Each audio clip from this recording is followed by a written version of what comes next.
بسم الله الرحمن الرحيم. أعوذ بالله من الشيطان اللعين الرجيم.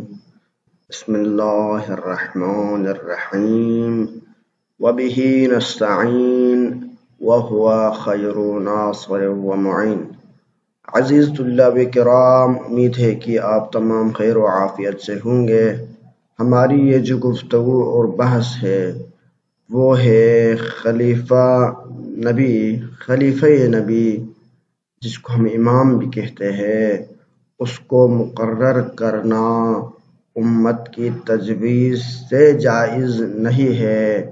یعنی اس میں یہ بھی جائز نہیں کہ نبی کے خلیفہ کی تقرری میں امت اپنی رائے دے دے کہ فلانا شخص کو منتخب کیا جائے، یہ بھی جائز نہیں ہے۔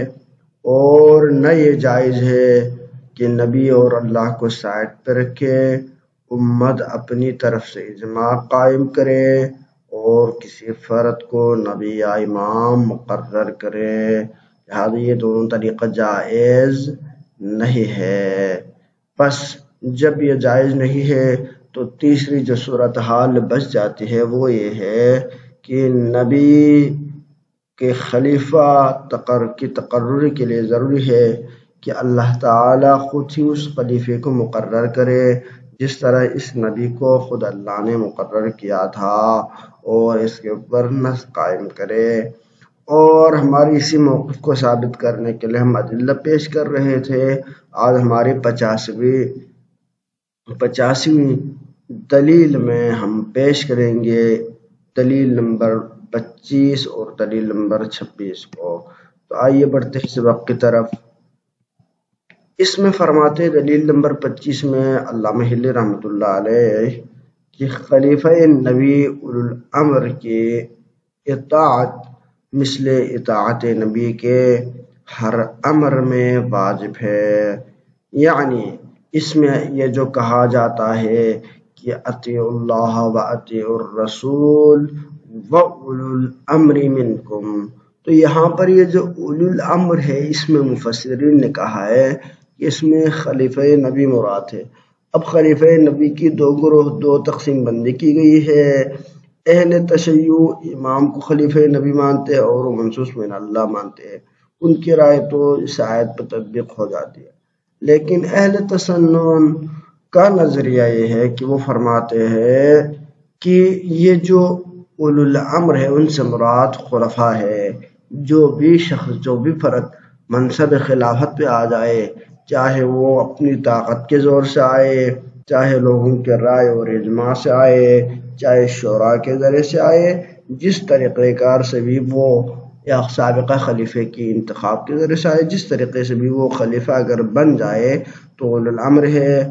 خلیفہ بننے کے بعد اس کی اطاعت ہمارے اوپر واجب ہے، یہ ان کا موقف ہے۔ تو اس میں ہم تشخص کو چھوڑ کے، یعنی خلیفہ آیا یہ امام والا ہے یا خلیفہ المسلمین کا جو سلسلہ مسلمانوں کے ہاں چلا آیا وہ والا مراد ہے، تو ان دونوں سے قطع نظر کلی طور پر اگر آیت میں دیکھا جائے تو آیت میں یہ بات تو مسلم ہے کہ اللہ تعالیٰ کی اطاعت کا حکم ہے، اس کے رسول کی اطاعت کا حکم ہے، اور اسی طرح ہی اولو الامر یعنی خلیفہ رسول، چاہے آپ اس کو خلیفہ المسلمین والے سلسلے سے مانیں، نظام خلافت کے ماننے والے ہوں یا نظام امامت کے ماننے والے ہوں، جس کو بھی آپ مانیں، خلیفہ رسول کی اطاعت کا حکم اللہ تعالیٰ نے اس آیت میں دیا ہے۔ اب اس میں دوسرا جو استفادہ اس آیت کریمہ سے ہوتا ہے وہ ہے کہ اس آیت کریمہ میں متعلق کو حذف کیا گیا، یعنی اطیعوا اللہ و اطیعوا الرسول اولو الامر، اللہ اور رسول اور اولو الامر کی اطاعت کرے، فی اقامت الصلاۃ نماز قائم کرنے میں، فی ایتاء الزکوٰۃ زکوٰۃ دینے میں، فی الامور الدینیہ دینی امور میں، فی الامور الدنیویہ دنیوی امور میں، وغیر ذالک، ان میں سے کسی بھی چیز کو مقید نہیں کیا گیا، کسی بھی چیز کا قید نہیں لایا گیا۔ تو علماء فرماتے ہیں کہ حذف متعلق مفید اطلاق ہے، یعنی جب بھی کسی آیت میں، کسی امر میں، کسی بھی شے میں اس کے متعلق یعنی جس چیز کے اوپر یہ حکم تعلق ہو رہا ہے اگر اس کو مطلق رکھا جائے، اس کو حذف کیا جائے، یعنی اس متعلق کے حذف ہونے کا فائدہ قاعدہ عرب میں یہ ہے کہ یہاں پر کیا ہوتا ہے، مفید عام ہوتا ہے۔ تو چونکہ اس آیت میں بھی متعلق حذف لہٰذا یہ مفید عام ہے، یعنی اللہ تعالیٰ کی جس طرح اطاعت مطلقہ کا حکم دیا گیا، یعنی مطلق طور پر اللہ تعالیٰ کی اطاعت کا حکم دیا گیا ہے، اسی طرح مطلق طور پر بغیر کسی قید کے اس کے رسول کی بھی اطاعت کا حکم دیا گیا ہے اور امر کی بھی اطاعت کا حکم دیا گیا ہے۔ جب اس مقدمے کو، اس فیصلے کو آپ مانیں گے تو اس کا لازمہ یہ ہے، اور یہ بات اسی وقت ہو سکتی ہے کہ آپ کہ اولو الامر کو کسی حکم پر یعنی کسی حکم میں خطا پر نہ ہو۔ اولو الامر یعنی اولو الامر اگر خطا کار ہو، اگر گناہگار ہو، اگر معصوم نہ ہو تو اس صورت میں کیا ہے، آپ اس کی اطاعت مطلقہ کا حکم نہیں دے سکتے۔ کیوں؟ جب اس کی اطاعت مطلقہ کا حکم دیں گے تو وہ بندہ جو معصوم نہ ہو، گمراہی کے راہ پہ ہو، اپنے آپ کو گناہ سے نہ بچا سکتا ہو، اس کے اگر آپ اطاعت مطلقہ کا حکم دیں گے تو اس کا لازمہ یہ بنے گا کہ آپ امت کو گمراہی کی طرف دھکیل رہے ہیں، اور یہ بات درست نہیں ہے۔ لہذا امت کا بنایا ہوا خطا کار ہوتا ہے۔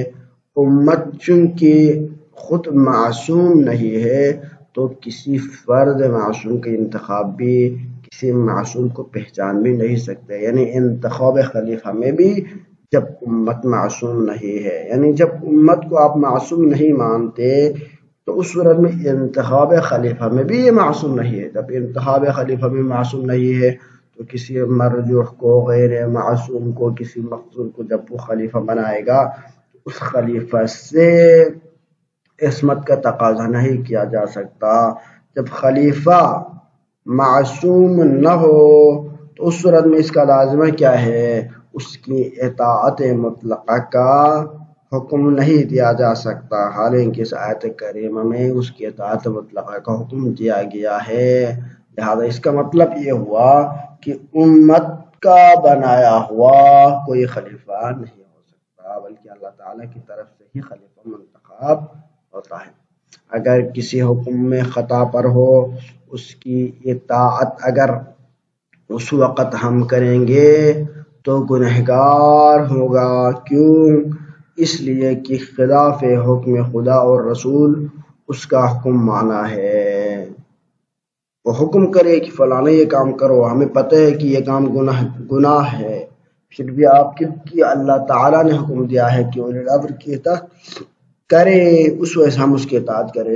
تو چونکہ اولو الامر نے یہاں پر معصوم نہ ہونے کے بنا پر کسی غلط کام کا حکم دیا اور ہم نے اس کو مانا ہے تو ہم نے یہاں پر اللہ اور رسول کی مخالفت کی ہے۔ اور اگر نہ کرے، ہم کہیں کہ یہ تو اللہ تعالیٰ کے حکم کی نافرمانی ہے، ہم اس میں آپ کی اطاعت نہیں کریں گے، تو یہاں پر کیا ہوگا، امام کی نافرمانی کا گناہ ہم پر ہوگا، کیونکہ ہم نے اولو الامر کی امر کو یہاں پر نہیں مانا ہے۔ اور امام کا تقرر گناہ سے بچنے کی غرض سے واجب ہے۔ اگر اللہ تعالیٰ نے امام کو نصب کیا ہے تو امت کو گمراہی سے بچانے کے لیے، غلطیوں سے بچانے کے لیے، خطا سے بچانے کے لیے واجب قرار دیا ہے، اور ابھی ہم یہاں پر اس کی اطاعت نہ کر کے نافرمانی کر رہا ہے۔ دونوں صورتوں میں ہم معصیت سے ہمکنار ہو رہا ہے۔ لہذا اس سے لازمہ یہ ہوا کہ امت کے مقررہ کردہ امام کی اطاعت کرنے میں بھی ہم خطا پر ہے، نہ کرنے میں بھی خطا پر ہے، اور یہ اللہ تعالیٰ کی طرف سے بعید ہے کہ امت کو اس طرح سے اندھیرا اور مشکل میں دھکیل دے۔ لہذا امت کا مقرر کردہ امام سے خطا کا ہونا یقینی ہے، لہذا عام طور پر واجب الاطاعت نہیں رہے گا، اب وہ امام نہیں ہے۔ بس ہمیں یہ ماننا ہوگا کہ امام صرف وہی فرد، وہی شخص ہو سکتا ہے جس کو اللہ تعالیٰ منتخب کرے۔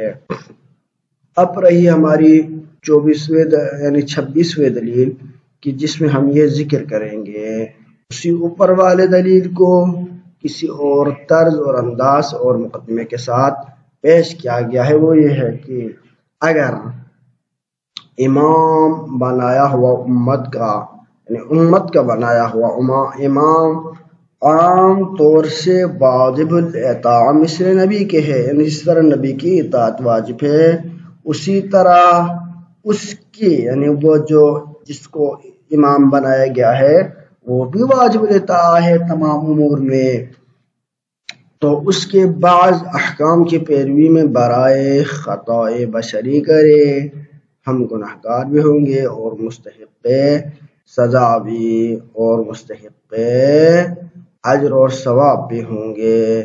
یعنی یہاں پر ہم تعارض کے ذریعے سے اس غیر معصوم یا امت کے تجویز کردہ فرد کے امام نہ ہونے کو ثابت کر رہے ہیں۔ وہ اس طرح سے کہ اگر آپ کسی امت کے بنائے ہوئے فرد کو امام مانیں گے تو اس کا لازمہ یہ ہوگا کہ ہم اگر اس کی بعض احکام میں پیروی کریں گے تو اس کا لازمہ ہوگا کہ ہمیں اسی ایک ہی فعل پر ثواب بھی ملے گا اور اسی ایک فعل پر ہم مستحق سزا بھی ہوں گے۔ کیوں؟ اس وجہ سے گناہگار ہیں ہم اس وجہ سے ہوں گے کہ امام کا حکم خلاف حکم خدا ہے، براہ خطا کاری صادر ہوا ہے جس کا بجا لانا گناہ ہے۔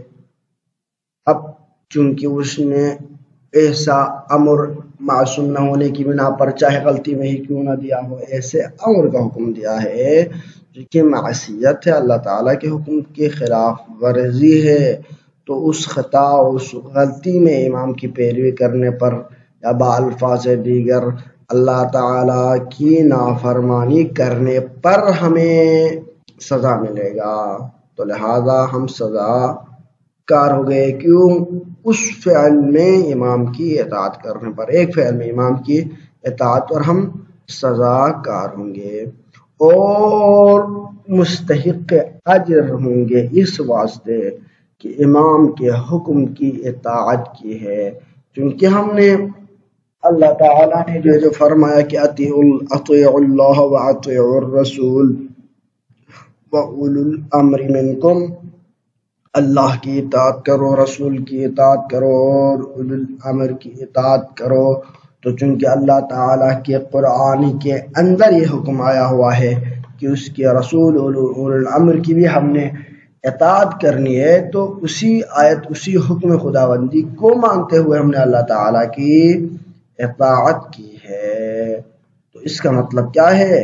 ہم نے یہاں پر غلطی کی نہیں کی بلکہ ہم نے اللہ تعالیٰ کی اطاعت کی ہے، لہذا اطاعت کا اجر ہمیں ملنا چاہیے، بس ہمیں اسی فعل کے اوپر ثواب بھی ملے گا۔ کیوں؟ کیونکہ ہم نے اولو الامر کی اطاعت کی ہے اللہ تعالیٰ کے حکم کو مانتے ہوئے۔